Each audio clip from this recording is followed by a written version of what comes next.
হাওড়ার সঙ্গে নিবিড় সম্পর্ক ছিল বাংলা চলচ্চিত্রের মহানায়কের। উত্তম কুমার বাংলা চলচ্চিত্রের এক কিংবদন্তি অভিনেতা ছিলেন। হাওড়ার সঙ্গে নিবিড় সম্পর্ক ছিল বাংলা চলচ্চিত্রের মহানায়কের মৃত্যুর পর কেটে গিয়েছে ৪৫টা বছর। তবুও আজও আপামর ছবিপ্রেমী বাঙালি দর্শকের হৃদয়ে স্বমহিমায় জ্বলজ্বল করেন উত্তম।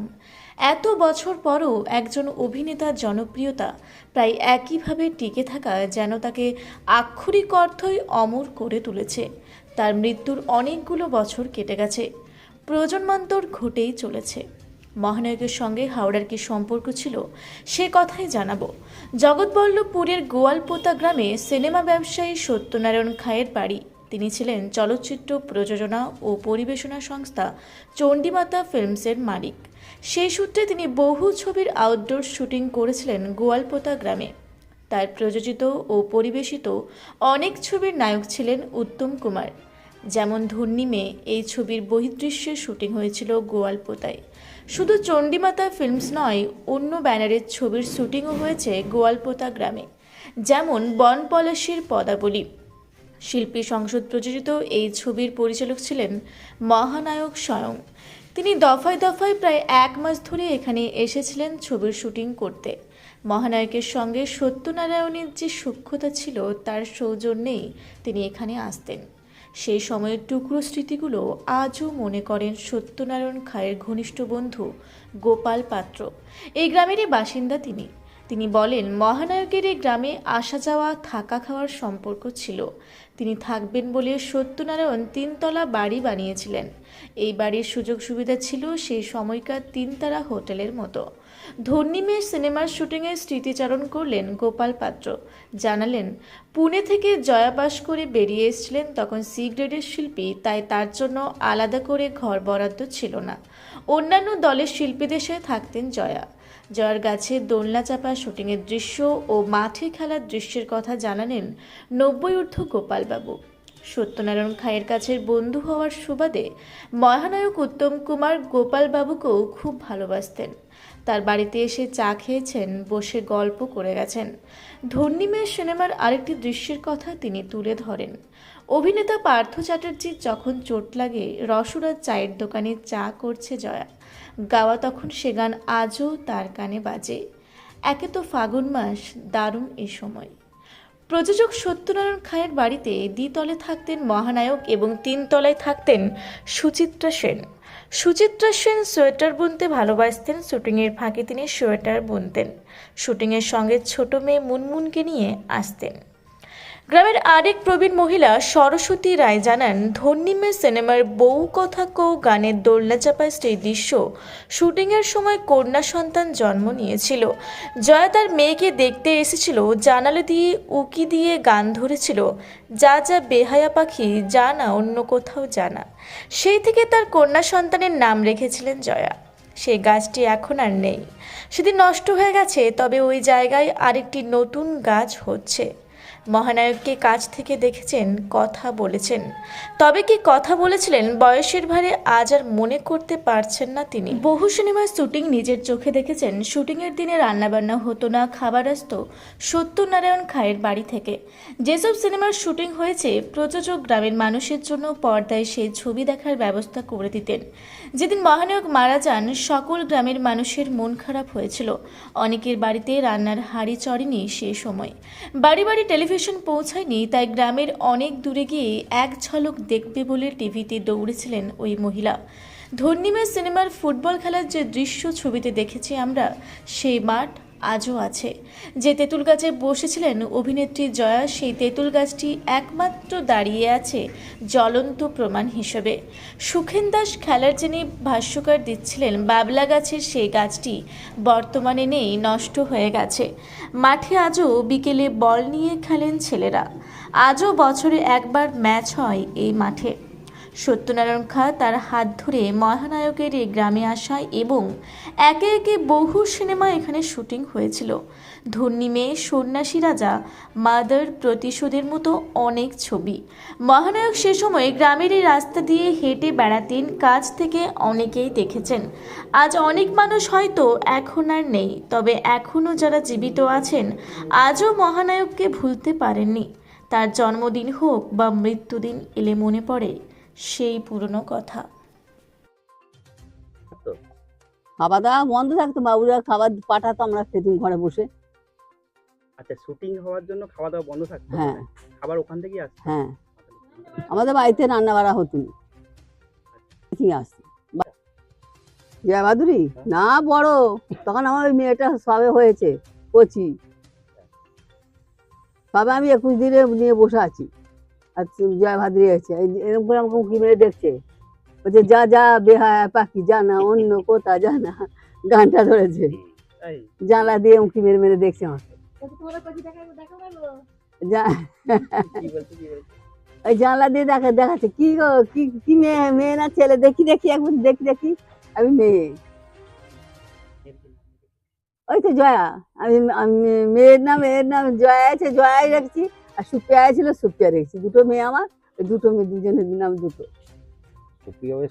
হ্যাঁ, জয়া ভাদুরী, সুপ্রিয়া অনেক আর্টিস্ট এসেছে, আমি বলতেই পারছি না। হ্যাঁ হ্যাঁ, ফর্সা টুকটুক। সিনেমাতে যেখানে এই জগৎবল্লভপুর যে সিনেমা শুটিং হলো, হ্যাঁ এই সিনেমাটা কখনো হ্যাঁ, বাবুদেব ওখানে ওই ওইসব বই দিয়েছে, আমরা দেখেছি পর্দায়। তখন কাপড়ে হতো, কাপড়ে বলে দিয়ে যেত বাবুরা, সত্যনারায়ণ খা বলে যেত, আমরা সব দেখতে যেতাম। সন্ধ্যেবেলা রান্না বাড়া করে নিয়ে দেখতে যেতাম। ভালো না, প্রচুর ভালো না, একদম বলার মতন নয়। সেদিন আর নেই, আর সেদিন আর ঘুরে আসবেও নেই। এত ভালো আর্টিস্ট এসেছে, এত সুন্দর কথা বলছে। রাখি এসেছে, কে না এসেছে, অনেক ভালো ভালো আর্টিস্ট এসেছে এখানে। হ্যাঁ, অনেক ভালো ভালো আর্টিস্ট এসেছে এখানে।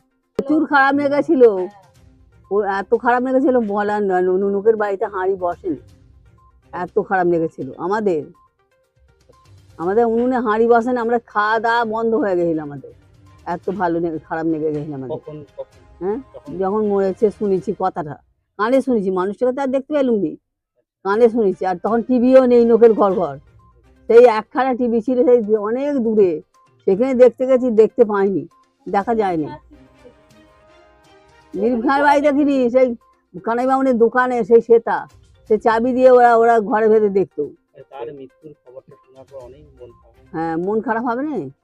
আপনার এই গ্রামে অনেকেই মন খারাপ তখন। গোটা পাড়া, গোটা দেশ, এই আমাদের দেশ। হুম। আপনার নাম? আমার নাম সরস্বতী রায়। সরস্বতী রায়। ও কারা বানিয়েছিল মনে আছে? সে কথা আমার আর মনে নেই। এখানেই বানিয়েছিল, কি কি কত করেছে আমি বলতে পারবো, সে কথা আর মনে নেই। অত কথা কি আর মনে থাকে? হুম। একটা পার্সোনাল যিনি আমাকে ছোট ভাইয়ের থেকেও বেশি ভালোবাসতেন। ওনার যা কিছু কাজে আমাকে থাকতে হতো, অবস্থা বিশ্বাস করতেন, তার সবচেয়ে বড় জিনিস বিশ্বাস করতেন। হ্যাঁ হ্যাঁ, সেইটাই লোকে বলে। আমাকে ডিফ্যাক্টো অঞ্চল প্রধান, সত্যবাবু অঞ্চলের প্রধান ছিলেন, উনি তো শনিবার আসেন, সারা সপ্তাহটা আমাকে পঞ্চায়েত চালাতে হতো। তখন বলতো ডিফ্যাক্টো অঞ্চল প্রধান বলতো, যে নারায়ণ পিকচার্স লাস্টে ওটা ছিল ধন্যী মেঘ চণ্ডীমাতা ফিল্মস নাম হয়েছে। এখানে যত সিনেমার উত্তম কুমারের নারায়ণ পিকচার্স থেকে যত হয়েছে সব উত্তম কুমার ছিল নায়ক, সব ছবি উত্তম কুমারই নায়ক। ওই তখন বলতো জয়া সেই পুনে থেকে পাস করে বেরিয়ে এসছে, তখন সি গ্রেডের আর্টিস্ট উনি, ওর জন্য আলাদা ঘর অ্যালটমেন্ট ছিল না, ওই দলের সঙ্গে থাকতো। তখন আমাদের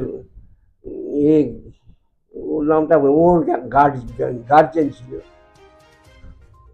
তারপর ধন্যীমের এইখানে একটা গাছ ছিল আমাদের এখানে ঠাকুরতলা, মহিমাতলা, সেই গাছের ডালে বসে যখন দোল খাচ্ছে, পাখি যারে যা উড়ে যা, পাখি ওই গানটা। তারপরে তো খেলার মাঠে মেন হয়েছে, খেলার মাঠে পার্থ, এই খেলার মাঠ ছিল, ওইখানে হচ্ছে অনেক সুখেন দাস রিলে করছে, উত্তম করতে বলো এই বগা, ওকে ডাক নাম ছিল বগা, পার্থ ডাক নাম ছিল বগা।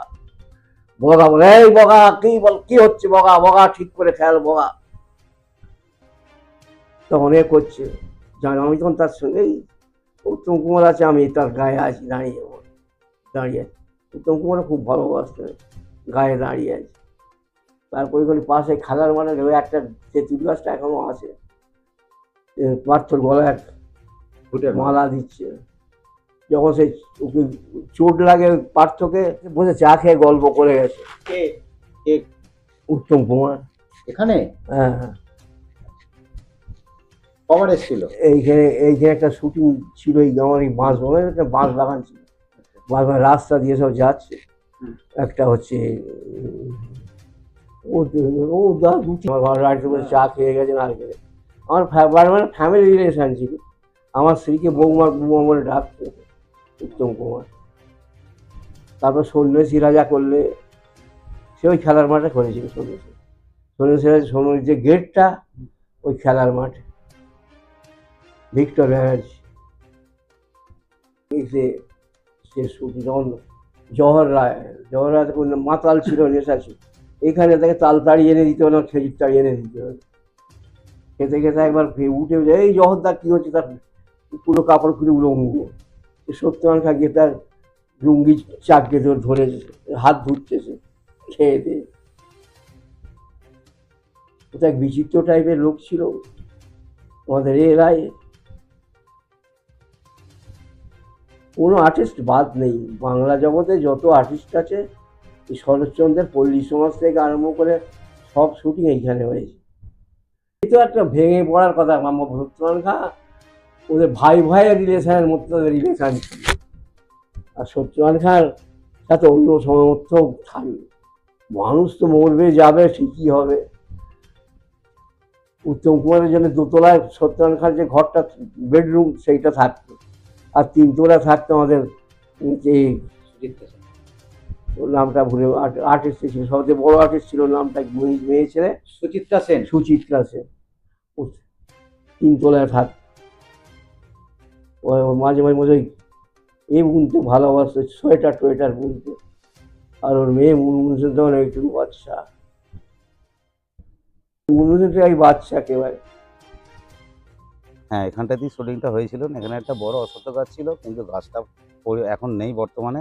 গাছটা মারা যাওয়ার পর এখন তারই পরিবর্তে একটা ছোটো গাছ হয়েছে, কিন্তু এই জায়গাতেই মানে ধন্যিমের মানে জয়বাদুরই দোল্লা খেত এই গাছের তলায়। হ্যাঁ, তারপরে যে বউ কথা কও যে গানটা এই গাছের নিচেই হয়েছে। না, মন্দিরটা ছিল না তখন, একটা গাছ ছিল মানে পুরানো গাছ, সেই গাছের নিচে একটা মনসা ঠাকুর ছিল, আর এখানে আর দশহরা পুজো টুজো হতো আর কি।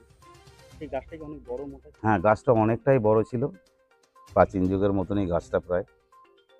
এই গাছটা নষ্ট হয়ে গেছে? গাছটা নষ্ট হয়ে গেছে। এখন নতুন করে গাছ? হ্যাঁ, নতুন করে একটাই বাচ্চা আর কি জন্মেছে, একটা চারা গাছ আর কি। আপনাদের এই হ্যাঁ, উত্তম কুমার গান তখন দেখেছি, মানে আমার বয়স তো তখন খুবই ছোট, মানে তবে জ্ঞান হয়েছে আর কি, তখন দেখেছি ওনাকে। ধুতি পাঞ্জাবি পরে আসতেন, হেঁটে হেঁটে শুটিং করতে আসতেন, ওনাকে দেখেছি। ঠিক আছে, শুটিং হ্যাঁ অবশ্যই অনেকেই সিনেমা গিয়ে দেখেছে, হলে গিয়ে। কতটা আপনার গ্রামের বাসিন্দা হিসেবে কেমন লাগছে যে এই গ্রামেই যে শুটিং হয়েছিল উত্তম কুমার এখানে? হ্যাঁ, এই গ্রামে যে উত্তম কুমার এসেছিলেন, কিন্তু গ্রামের লোকদের খুবই ভালো। এখানে একটা মনে হচ্ছে যেন একটা উৎসব হচ্ছে গোটা গ্রামে, লোকজন হই হই হই হই করছে। তখন মানে গাড়ি ঘোড়া অতটা ছিল না, তখন সাইকেলটাই বেশি চলছিল, বাইকও ছিল মানে খুব অল্প। আপনার নাম? আমার নাম সুশান্ত গড়। সুশান্ত গড়। হাওড়া থেকে মণিশঙ্কর বিশ্বাসের রিপোর্ট, রূপসী বাংলা মিডিয়া। আপনারা দেখছেন রূপসী বাংলা মিডিয়া। এখন একটা ছোট্ট বিরতি, ফিরে আসছি বিরতির পর। 15 বছর ধরে পুরুলিয়া জেলায় নার্সিং ট্রেনিং এর স্থায়ী প্রতিষ্ঠান mother Teresa nursing training centre. কয়েক হাজার ছেলে মেয়েকে ইতিমধ্যেই কর্মসংস্থানের সুযোগ করে দিয়েছে এই প্রতিষ্ঠান। মাধ্যমিক, উচ্চ মাধ্যমিক ও কলেজ পড়ার সাথে সাথে নার্সিং ট্রেনিং নিয়ে নিজের জীবনকে সুনিশ্চিত করুন। হ্যাঁ, সেই সুযোগ দিচ্ছে Mother Teresa nursing training centre, Ketika, Purulia. Mobile number 9932216133। Purulia শহরে এখন স্বল্প খরচে উন্নত ও অত্যাধুনিক চিকিৎসা পরিষেবা বর্ধমান হসপিটালে। এখানে general, laparoscopic, gynaecologist, paediatrician, anaesthetist, general physician, orthopaedic সহ বিভিন্ন রোগের অভিজ্ঞ ডাক্তারবাবুরা নিয়মিত রোগী দেখছেন। এছাড়াও 24 ঘন্টা বিনামূল্যে অ্যাম্বুলেন্স পরিষেবা রয়েছে, স্বাস্থ্যসাথীর সুবিধাও। যোগাযোগ করুন বর্ধমান হসপিটাল, রাঁচি রোড, সৈনিক স্কুলের নিকটে। মোবাইল নাম্বার 8918968624 এই নাম্বারে। ফিরে এলাম বিরতির পর। আপনারা দেখছেন রূপসী বাংলা মিডিয়া। এখন একটা ছোট্ট বিরতি, ফিরে আসছি বিরতির পর।